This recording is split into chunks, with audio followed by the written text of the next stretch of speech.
Hello friends, a very good morning. Hope you all are doing fine. So let us begin with our new tutorial series Embedded C, C++ for Arduino. So while we learn C, C++ coding, we'll also build a professional Wi-Fi data logger. So it will have all professional features like storing data when out of network and sending them all together when network is available.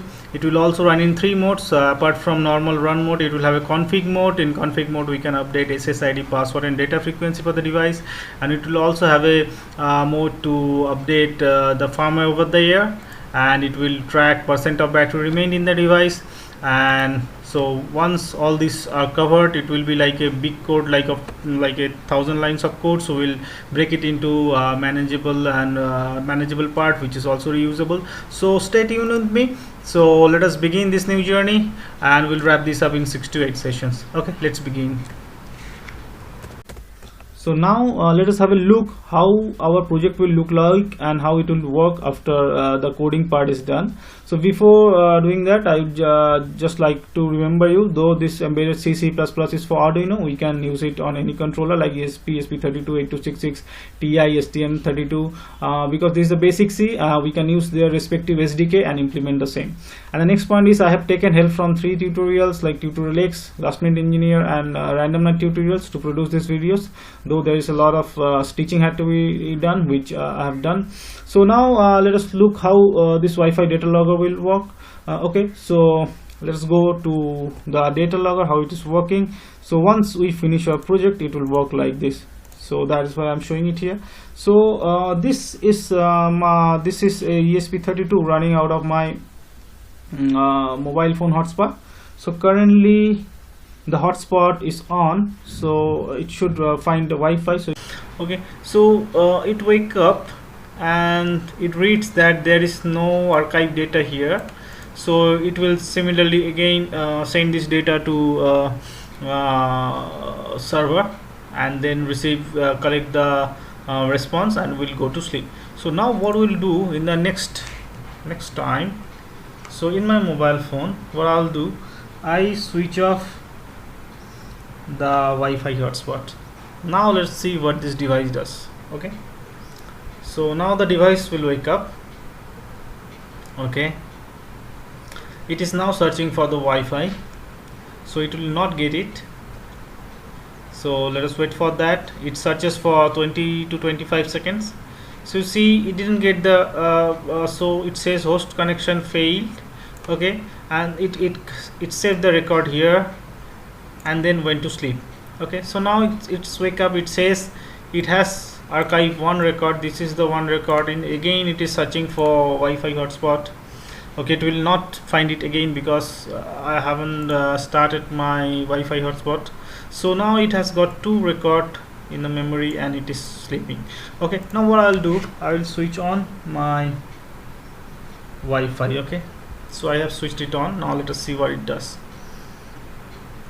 So it will find the hotspot.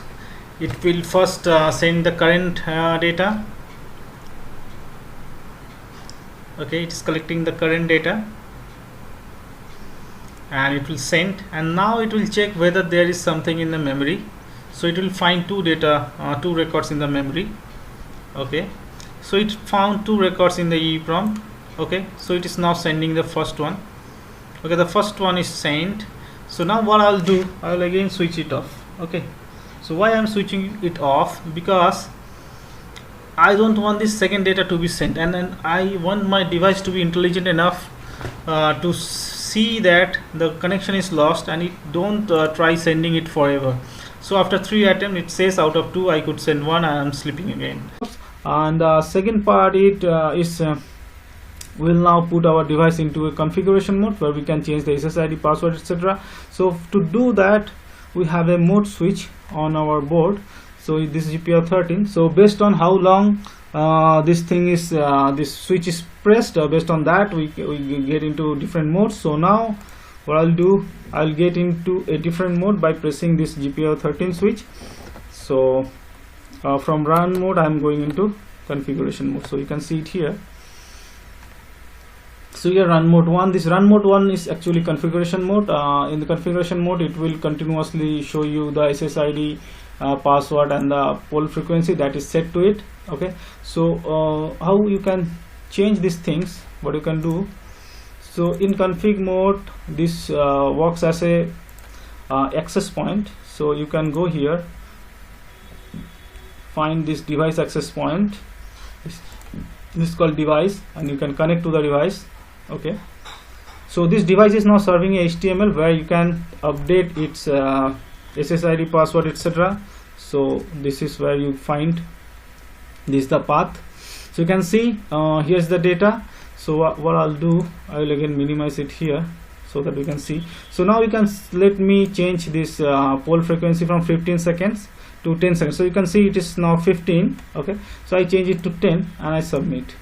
So I get a confirmation here, this 15 goes to 10, and you can see this goes to 10. So this is how this Wi-Fi SSID password can be changed, and you can have additional parameters here like APN name, time setting for your device for the past time. So those kind of thing can be done using this. So also we'll show you another mode, which is the auto update mode. So in auto update mode, what happens, so I'm now changing the device mode to auto update mode. So it happens when you press the GPIO 13 for more than 3 seconds. So now my device is in run mode 2. So run mode 2 is auto update mode. So in auto update mode, what you can do, I'm still connected to the device. Yeah, so what I can do, I just put here update, and it serves me a different page. Okay, this is for auto update, over the air firmware update. So let's wait for it, or maybe I need to connect to device again. I disconnect and then I connect again.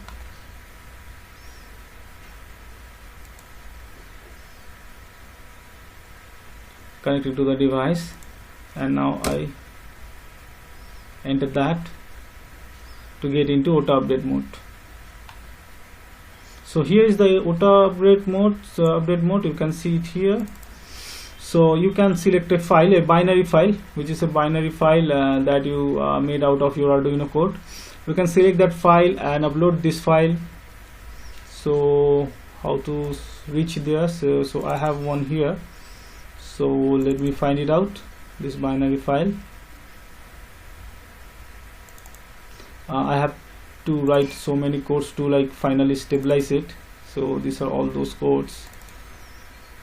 So this is there is a binary .bin file. You can select that and upload it. It will show you a progress bar as well. So once this update is done, your device will get upgraded, and also it will reset the device, so your device will start running again with reset. Okay, so this is how this will work once we are done with our project. So hope you find this useful, and this is a very professional kind of thing. So today it is already a long time, so what we'll do from the next day, we'll start doing our coding tutorial. We'll start our coding tutorials. Okay, so with that, thank you very much. Let us meet again with me in our next tutorial. Thank you. Bye.